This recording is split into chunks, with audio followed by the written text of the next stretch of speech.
Despite being blessed with sons named Joshua and Ethan, they became overly attached to Susan, who had filled their heads with falsehoods, leading them to neglect their parents. Sometime after Susan, Joshua, and Ethan were kicked out of the house, George passed away suddenly. When I informed Joshua over the phone, his response was unbelievable. "Your dad passed away. Leave the funeral stuff to you, Mom. I don't want to see the face of someone who kicked us out. Yeah, and we're having a great time here, so don't bother us. Just tell the relatives we can't make it because of work or something." I was dumbfounded. A week after the funeral, I received a letter from George addressed to me. When I opened it, it read, "Please read this without our sons finding out." As I read on, I was overwhelmed with emotion.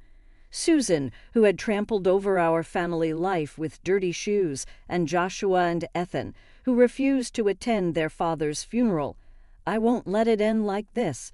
My name is Alice, a 54-year-old housewife and full-time employee. I met George at a welcoming party for new employees at our associated companies. Despite being a light drinker, I couldn't refuse the alcohol offered to me and ended up feeling sick from drinking too much. As I shrank into a corner seat, looking for a chance to leave, George noticed me, struck up a conversation, and arranged a taxi for me. Later, I took a day off to thank him at his office. He was surprised to see me during his break. "Coming all this way just to say thanks? You're really conscientious." We became friends, started dating, and eventually got married. Both of us, George, who grew up in a complex environment, and I, who lost my parents as a child, longed for a warm family. We were sure that we could be happy together, but living together brought unexpected turmoil due to George's sister, Susan. Before the wedding, I tried to greet Susan, but she was too busy to meet, so our first encounter was at the wedding. Since George's parents had passed away, it was a simple ceremony with friends and relatives. Susan stood out in various ways, wearing a pure white dress that emphasized her cleavage at a wedding and sporting heavy makeup like a stage actress. She reeked of perfume. I tried not to show my disgust, but Susan either noticed or didn't like me from the start. She didn't greet me and mocked me. "George, couldn't you find someone better at your workplace? Such a plain Jane as a sister-in-law is embarrassing. Come on, sis, well, maybe she suits you. Mr. Super Serious." George looked ready to confront Susan, but a sibling fight on the wedding day seemed like a bad omen. "I'm fine. Let's go and prepare." I forced a smile and led George to the staff. That was our terrible first impression, but I didn't think much of it, expecting to meet only at occasional family events. However, the situation soon took a drastic turn. After a short marriage, due to her husband's infidelity, Susan unexpectedly moved in with us.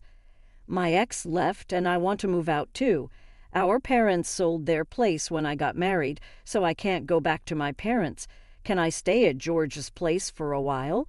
George was visibly frustrated with Susan's call.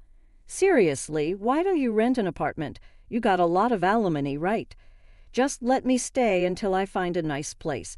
I want to take my time choosing, not settle for some rundown house like you guys. But 20 years old, really. Even if it's got a yard and a garage, I wouldn't want it.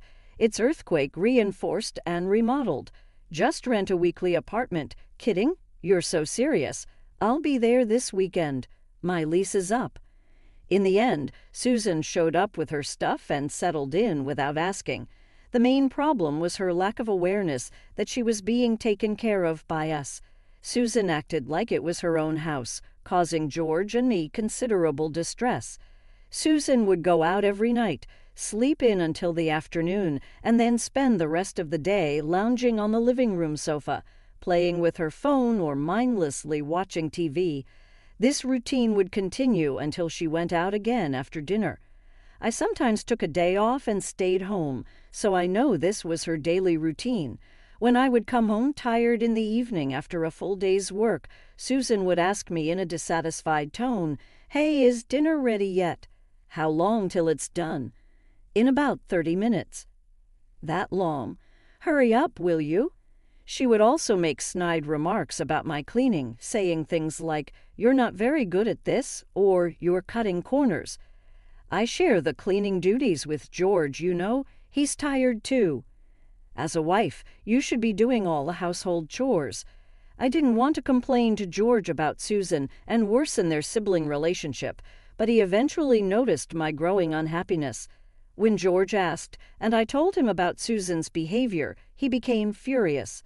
"Listen, Susan, don't you dare overstep your boundaries. You're just a guest here." "Oh, I'm just stating the obvious," Susan replied nonchalantly, "and start contributing to the household expenses. I'm still in shock from my husband's cheating. How can I work in this state? And you want to charge me. You can afford it with a $100,000 alimony you got. You have enough money to buy clothes and go out drinking.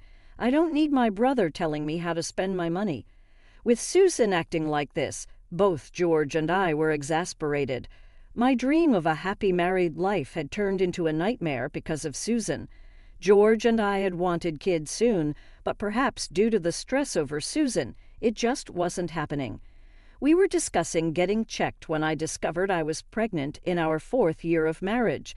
Tears of joy streamed down our faces. George took this opportunity to suggest Susan move out. "Susan, we're going to need more space when the baby comes. Maybe it's time you move to your own place." Then Susan turned to me and asked, "Alice, what are you going to do about work?" "I plan to return to work after a year of parental leave." "Well, I can look after the baby." "What?" "No, we're planning to use daycare." "Don't you know everywhere around here is full?" After inquiring at the city office and asking other moms at work, I found out that even the non-licensed daycares had over a year's wait list. "See, I told you so." A few months later, as my belly began to show, Susan smugly said, "I'll take care of the baby until you get a daycare spot. I owe you and I'll do it for free. It'll be tough on your finances if you quit your job." After discussing it, George and I reluctantly agreed to let Susan help. Honestly, I was extremely anxious, but surprisingly, Susan took great care of our newborn Joshua. She prepared well by looking up child care information online, took care of his meals and daily needs, and even took him to parks and community centers. She devoted herself to Joshua. It was evident from how much Joshua adored Susan. Even after our second son, Ethan, was born 2 years later, Susan's dedication didn't change. With George and me busy with work, we were grateful for how much she helped with the kids. But as the boys grew, they started to avoid us more and more openly. Joshua, Ethan, want to go to the amusement park at the end of the month. "We're going with Susan." "How about we go out for a barbecue for Ethan's birthday?" "Susan already took us to a fancy barbecue place for my birthday. We're going to a high-end sushi restaurant. Can't wait." George and I felt torn seeing our sons so excited about spending time with Susan. Even after Joshua and Ethan started elementary school, we were grateful to Susan for spending time with them on our workdays. Even on weekends when George and I were home, Joshua and Ethan stuck close to Susan. They didn't try to talk to us and acted like it didn't matter whether we were there or not, playing games and going out with her. Things got worse as Joshua got older. He would blatantly show his displeasure, ignore us, or even click his tongue when we tried to talk to him. Once, Joshua started eating while playing on his phone, and when I reprimanded him, he glared and snapped at me, "Shut up, old lady." For a moment, I couldn't believe my ears. Man, it would have been great if Susan was our mom. She always gives us money and takes us places. Yeah, totally. Being born to parents like ours was a total bust. I was shocked by their words, but tried to stay calm as I responded. Susan doesn't work, despite being healthy. She doesn't contribute financially and just spends her ex-husband's alimony. So what? That's a lifestyle to aspire to, Joshua said, looking dreamy, but like Susan raised us right, complaining about her seems weird. Yeah, you guys didn't really want kids, did you? What? No, George and I always wanted kids. Susan offered to help until we found childcare. I was desperate in my denial. "I can't believe you'd say that to me." Joshua smirked at my choked voice. "You guys are always so annoying, telling us to do homework, saying we play too many games." "Yeah, Susan gets it. She says it's fine not to do homework and even stays up with us playing games till dawn." I snapped back, annoyed. "Susan has no responsibility for your futures. Your dad and I say these things because we're worried about you, even if it means you'll hate us." "Yeah, right, you're just jealous because we're close to Susan. How stupid. Maybe you shouldn't have let her take care of us." I felt like crying. Looking up, I saw George standing at the doorway, his fists trembling. "Who do you think you're talking to?" "Oh, hey, Dad, working late again today. Must be tough." "Yeah, for such a measly salary. That's so true." The boys laughed mockingly, leaving George speechless. "Finally, you talk to us, and it's to mock your parents, George. Stop being so loud," Susan called out as she came down from her room and appeared in the kitchen, shrugging her shoulders in annoyance. "Getting worked up over what kids say is so immature. It's because you spoil them that they're like this." George exploded. "I've had enough. Get out, now." "What? I've been nice to my nephews, and this is the thanks I get. If you're going to stay, then pay your way." Susan puffed up her cheeks. "Fine, I'll leave. Happy now?" "Susan, you're really leaving." "No way." Susan quickly agreed, went to her room to pack her things in a suitcase, and came down to the entrance. "I put my clothes in boxes. I've arranged for movers this weekend. Leave it till then, okay?" "Susan, are you really going?" "Yes, take care." She smiled at Joshua and Ethan as they saw her off to the gate, then left. But it was too late to bridge the gap between us and our sons. As teenagers, Joshua and Ethan became more rebellious. Joshua quit his job within a month of starting after high school, and 2 years later, Ethan followed suit, quitting his job after just a few days. They bragged about starting a business together and engaged in dubious deals, spending money from odd jobs in a single night. After a huge fight, George kicked them out of the house. "When you get a job, come back." "No way will we ever come back to this place," they retorted. And so Susan, who had stirred up our family and the sons she influenced, Joshua and Ethan, left, and it was back to just my husband and me. I worried about how Joshua and Ethan were doing, but without the three of them causing chaos, I breathed a sigh of relief. At the end of that year, as I was about to leave work and head home, I received a call from George's colleague. "Are you Ellis? George collapsed at work." "What? He's currently receiving treatment in the ICU at the city hospital." "I understand. I'll go there right away." I felt like I was about to panic, but I ordered myself to calm down and drove to the hospital. I identified myself at the ICU reception, waited in the hallway for a while, and then the automatic doors opened. A man in a white coat, presumably a doctor, appeared. As soon as he saw me, he lowered his gaze to the floor. "We did our best, but I'm sorry." I was speechless, overwhelmed by shock. I stood there in place. This morning, I had seen off George as he left for work, just as always. "Keep your schedule open for our anniversary next month." "Sure, the usual restaurant. I have a surprise planned for this year." It's the same restaurant, though. I never imagined that such a mundane conversation would be our last. It felt like my field of vision suddenly turned completely gray. Am I the only one left living, wondering if there's any meaning to it?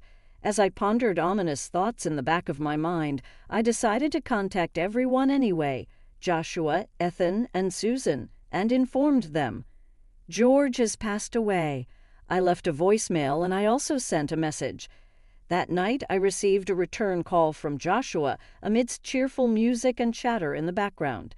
It seemed like he was having dinner at a restaurant. "Joshua, your father has..." My voice trembled as I spoke, and Joshua replied with a half-laugh. "The funeral and stuff, I'll leave it to you, Mom. Someone who kicked us out like that, I don't even want to see his face. Yeah, we're having fun here, so don't bother us." Oh dear, George really made himself unpopular, didn't he? I could hear Susan chuckling in the background. Just tell the relatives we're absent because of work. Say hi to them for us. Wait just a minute. I stood in shock for a while, holding the phone. Are these people really George's sister and sons? Filled with emptiness, I knew I had to proceed with the funeral arrangements. I contacted George's relatives and the funeral home we always use and arranged a family funeral. The sudden farewell felt unreal, and I couldn't shed a tear during the funeral. However, as normal life resumed, the reality of losing George hit me repeatedly. While preparing dinner, setting up to record a TV drama we used to watch together, making coffee, I'd inadvertently prepare for two or start talking to him, and then realize George was no longer there, and I couldn't stop the tears. A week after George's passing, I was watering the flowers in the garden when the mailman's car arrived. I took the mail and went inside. Among the direct mail, I found an envelope addressed to me and was instantly taken aback. The distinctive handwriting was unmistakably George's. With a rush of emotion, I opened the envelope. First, it explained why I was receiving this letter. I entrusted an old friend to post this in case I passed away. Then, after a heartfelt message of gratitude for the years we spent together, there was a line that caught my eye. Please read this without our sons finding out. My heart swelled as I continued reading the letter. I felt a warmth in my eyes, realizing George had seen how much I worried about the kids. I wiped my tears and made a decision. I had to respond to George's feelings. Susan, who had trampled on our family without care, and Joshua and Ethan, who refused to attend their father's funeral. Just you wait. I won't let it end like this. I immediately took action. George's letter said there's a package for you in a safety deposit box at the bank near the station. Use the enclosed key to retrieve it. I leave the rest to you, Alice. Using the address in the letter, I went to the bank and entered the safety deposit box room beside the ATMs. Following the instructions nervously, I inserted the card into the slot. After entering the PIN, a square part of the table opened, revealing the safety deposit box George had rented. I used the key to open the box and check its contents. Sure enough, everything George mentioned in his letter was there. I put them in my bag and left the bank. Later, I invited Susan, Joshua, and Ethan to my house. I wanted to share George's inheritance with everyone who was important to him. With that excuse, all three of them came eagerly. Without a doubt, the word shameless fitted them perfectly, skipping the funeral but wanting the inheritance. How audacious could they be? Susan, who couldn't wait while I was making tea, blushed and started talking. That stingy, low-earning George had an inheritance, huh, Susan? Maybe he had hidden assets because he was stingy. Thinking about it, being stingy might not be so bad. I wonder if he transferred his inheritance to some account. Anyway, I'm excited. Then Susan smiled at me. You did the right thing letting your sister-in-law know. Well, I suppose Mom stopped beating around the bush. Is Dad's inheritance jewels? Maybe gold bars. As the three of them fidgeted, I smiled.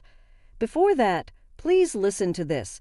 I placed an IC recorder in George's cell phone on the dining table, which made Joshua, Ethan, and Susan look puzzled.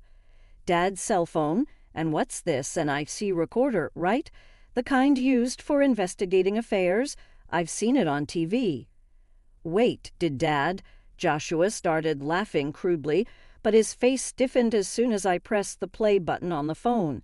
Joshua's voice came through, talking to a friend on the phone. Yeah, remember that old lady you met at our house, Susan? Her name is... Joshua was speaking in an obviously cheerful tone. She wears so much makeup and clings to me, calling me Joshua dear. It's gross, but she'll hand over money if you flatter her, you know. There's a use for fools and old ladies. In front of a frozen Joshua, Susan's face turned into a picture of fury when I stopped the playback. Susan asked in an angry voice, "What was that, Joshua?" "I don't know, a stranger maybe, or did Dad record that voice?" Joshua tried to play dumb, and Susan yelled at him. George was too tech illiterate to do something like that. "Oh, I just remembered something I've got to do. I'm leaving," Joshua said, while Susan and Joshua were arguing.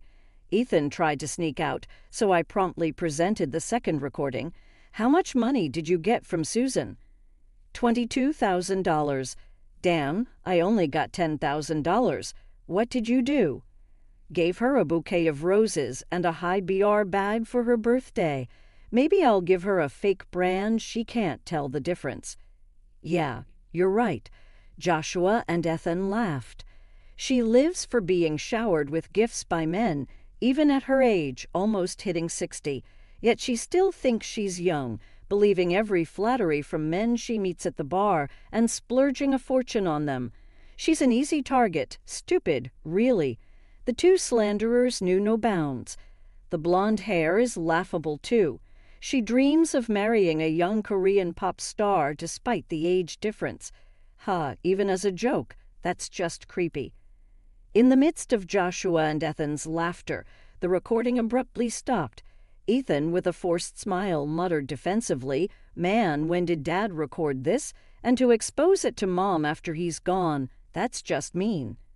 "Yeah, pretending to be a good guy, but those are the ones you can't trust." Even now, they were spouting insults about George, which made me furious. As I was about to speak, Susan shouted at them, "You dare mock people who do you think raised you since you were kids? Don't mess with me. See, that's what's so annoying about you, always acting like we owe you." "Exactly, doesn't it feel empty saying that?" laughed at by Joshua and Ethan. Susan's ears turned red with anger. "Now it's your turn, Susan. Having a favorite bar to go to? That's quite nice, isn't it?" As I reached for the IC recorder, Susan's face tensed up. Without hesitation, I pressed play. First, lively music, clinking glasses, and a man and woman talking. Then Susan's high-pitched voice overlapped. "That's right. I've had my nephews wrapped around my finger since they were little. Filled their heads with all sorts of nonsense about their parents. Kids are easy to manipulate." "Oh, Susan, you're so clever," praised by the man. Susan spoke proudly. "I'm single. I need them to take care of me in my old age. Look at my nephews. Handsome, right? True, they look like models or pop stars." Impressed, the host grew more talkative. "I dream of my nephews feeding me, taking me on amusement park dates, even changing my diapers in the future." "Oh, wow, going into a facility? No way. If I'm going to be looked after, it's by handsome men only. Can't wait." I stopped the playback and looked at Susan with Joshua and Ethan's piercing gaze upon her. Susan turned away, so both my brother and his wife had nasty hobbies, recording such things secretly while gallivanting around so much. "I heard from relatives and got curious. After all, alimony from your ex-husband should have run out after 20 years, yet you remained unemployed, so I hired a private investigator to look into your background." I explained, and this is what was recorded. "Susan, you really are quite a character." "No, not funny at all, creepy old lady. What do you think of us?" As the sons cringed and hugged themselves, Susan's eyes narrowed in anger. "Shut up. I did indeed dote on you, spent my precious time and money. What's wrong with expecting something in return?" "Spent money." "Oh, you mean this?" I spread a bank book on the table, making Joshua and Ethan's eyes sparkle. "Oh, is this finally the inheritance?" "Well, sort of." I made a suggestive remark and looked at Susan, who was sweating coldly. This time, her face betrayed a desire to flee at the first opportunity, her eyes darting around as if seeking an escape. I addressed Joshua and Ethan. "Remember what I told you before? George had cut ties with his father before we got married." "Yeah, I remember," Joshua nodded. "Our grandfather, Dad's father, didn't work seriously despite being wealthy. He relied on the family fortune and racked up a huge debt." "Yes, that's right. George's mother worked herself to death paying off those debts, right, Susan?" "Yes, I cut ties with him too after becoming an adult, though I did attend his funeral." Susan nodded. "So, afterwards, the inheritance George received from wealthy relatives, he kept it a secret and deposited it in an account for you three. I explained. Huh? We never heard about this. If there was money, why didn't he tell us? Joshua asked. He planned to proceed with the inheritance once you started working seriously, but before that, someone used it without permission, I said. Joshua and Ethan simultaneously turned to look at Susan. No way, Ethan gasped. Yes, Susan had been taking George's bank book and seal without permission during his lifetime and withdrawing money. The two apprehensive looked at the bank book and recoiled. $200,000 down to $10 in 1 year. Hey, what did you spend it on? Well, this guy convinced me there was a great investment opportunity. I thought I could double it and pay it back. I just borrowed it, that's all. Susan wriggled as Joshua and Ethan exploded in anger. Don't joke, that was supposed to be our money, Joshua exclaimed. Just $200,000, and you're making a fuss, considering the effort I put into raising you. You should be giving it to me for free, Susan retorted defiantly, causing Joshua and Ethan to bristle with anger, veins popping on their foreheads, ready to pounce. But that's not all. Susan, I sighed, spreading Joshua and Ethan's bank books on the table. You both started working right after high school, so the college funds were left untouched. I was going to give it to you once you started working seriously, but this too was meddled with. Seeing only pennies left in their accounts, Joshua tore at his hair in frustration, and Ethan almost cried. "Dan it, woman, what you're doing is criminal," Ethan exclaimed. "Yeah, we'll sue you," Joshua added. "Don't be silly, it's called family theft, and doesn't count as a crime when done by a relative." Susan crossed her arms and legs, laughing irritatingly. "I'll pay it back someday, maybe in the next life." "Oh, you can be charged for it. That's why I called the police earlier." At my words, Susan's eyes widened in shock. Huh. Indeed, relatives living together can't be charged for crimes, which is why George kicked you out, planning to report you. Dumbfounded, Susan asked me in disbelief, "You betrayed your husband's sister." "Well, yes, that's what happened." "Huh, really? Unbelievable. After all I've done for you, how ungrateful." "Who's ungrateful here?" I yelled back, silencing the room. I glared straight at Susan, unleashing my fury. "Because of you, our family is a mess. It's beyond repair. What are you going to do about it?" "Overreacting much?" Susan shrugged. "I should have never trusted Ed. I should have kicked you out sooner." Then Susan turned to Joshua and Ethan, spreading a sinister smile across her face. "I wanted to be a mom. Since I couldn't become one, I thought I'd take your mom away from you too, out of spite." Joshua and Ethan looked terrified.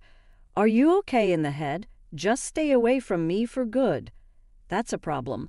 I came today to borrow money from you." Susan smirked. "We're family, so we should help each other in times of need, right?" "Yeah, right, Mom." Suddenly, Joshua and Ethan, who had been furious moments ago, put on a smile. "Actually, we're broke too. Got fired for talking back at work, for taking a little unscheduled break. They're so arrogant," Ethan and Joshua complained bitterly. I felt a headache coming on. "Getting fired is what you deserve." "Why?"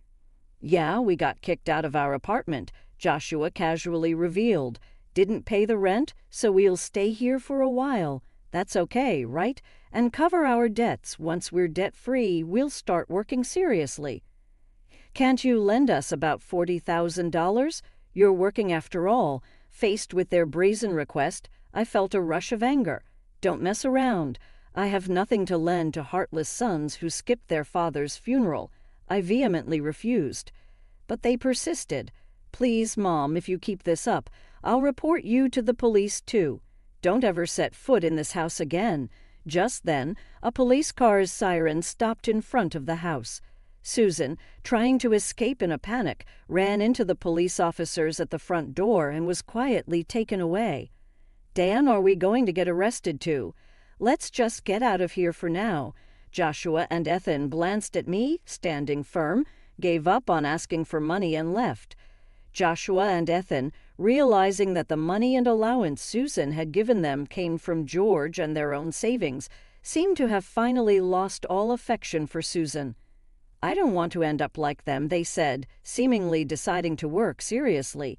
However, their laziness didn't disappear overnight, and they kept calling me alternately. "Mom, I'm being pressed for payments at the bar. Can you lend me some money? I blew it all on horse racing. Can you lend me about $100,000? I got so annoyed that I blocked their contact information. Later, they tried to ask other relatives for money, but were shunned and denounced as heartless for not attending their father's funeral, leading to estrangement. Eventually pursued by debt collectors for borrowing from shady sources, Joshua and Ethan woke up and started working seriously. However, they had racked up so much debt that they were banned from the nightclubs and bars where they were regulars, now shunned, even at their favorite drinking spots. "We've lost all the fun in their lives," they complained. Susan, being a first offender, paid a fine and was released quickly. However, the incident led to her being dumped by her boyfriend. Moreover, after repaying the embezzled money from George's, Joshua's, and Ethan's accounts, she ended up with a huge debt. Susan now works from early morning till late at night, looking exhausted. What I kept secret from Susan and my sons was that George had left another item in the safe, a large pink diamond necklace, a prestigious heirloom passed down from his mother. As mentioned in his letter, it was intended as a gift for our 30th wedding anniversary next year. Fearing it might be found and sold by Susan or my sons, George had kept it in the safe. When appraised, it was valued at $240,000, to my astonishment. Of course, I wouldn't sell it. It's a treasured gift from George. Though I longed for a warm family, things didn't work out with my sons, and I lost my husband too. But George's memory is still alive in my heart. Moving forward, I want to live strong, cherishing the memories of George.